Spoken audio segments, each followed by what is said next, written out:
All right, guys, I'm gonna make an attempt at a quick tutorial for you guys. This is a question from Paul Valenzuela, looking for a tutorial on how to quickly take a track and slice it up into clips, then to drop into session view.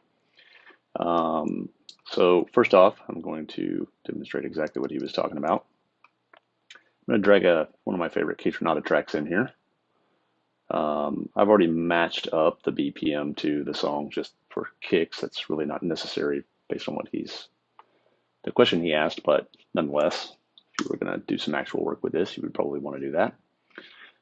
So what I did was set the marker where I wanted to make the split, then Command E in my case, or you could right click and where is that anyway? Been doing it so long on the keyboard, I don't even remember how to do this. There it is, split, Command E. Okay, so once I've done that, I can actually copy that slice, switch to session view. I'm going to insert a new audio track, right? Highlight the spot where I want the clip, and I'm just going to paste it. So that's fairly simple. Then I can play this one section. This is where I don't know how the audio quality is going to sound because you're just going to hear my speakers through my microphone. So let's see how it goes. All right, well, it's playing the rest of the track, and I don't want it to do that, but you get the idea. Here's the slice. All right, that was it. All right, so that works. You could continue to do that with as many slices as you want, dropping them into different clips and arrange them in different ways. Um, that, to me, is one way to go about doing things. But what I have found in the past that I liked doing even better is I can take these clips. I'm going to insert a new track here, which is a MIDI track, actually. Um, all right, as you can see, track 3 is now a MIDI track. I'm going to take an empty drum rack and drag it down or onto the track. And then I can take this slice. Well, I'm going to have this selected. So you're going to have to kind of do it in one swoop. But I'm going to click and drag this slice that I created, and I'm going to drag it onto the C1 pad. As you can see, what it did was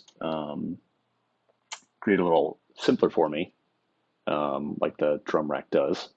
And then this pad now is going to play that little slice, right? Not sure if you can hear that. Let me crank that up a little bit. All right, and what I like about doing this is that then I can do some interesting things, such as I don't have to play the whole thing. When I release, sorry, I need to change this to gate. When I release, I can play arbitrary lengths of that sample. And then you can also play around with the repeat button on the push if you're using the push or push 2. And when I'm holding down this pad on my push, now I'm just getting an 1/8 note's worth of that sample, or a 16th, 32nd, etc. You get the picture, right? And I can continue to do this with arbitrary slices. So I'll just grab another one, Command E it, highlight my drum rack again, drag this down in. These can be as long as you want. And as you can see, as I drag them in, it's just maintaining the same sample, the entirety of the Kaytranada track in this case. And then it's automatically setting the start and end of the sample for me for the pad, right? Right? So I've got the repeat button on so you can see that that's interesting. I've never actually done that before. I left it in trigger mode and used the repeat button. So I'm getting that kind of interesting result of when I release the pad, it actually plays out the rest of the sample. So that's it. That's worked out for me pretty well using like vocal chops and that sort of thing on other tracks. So thought I would share it with you guys. Hope that helps.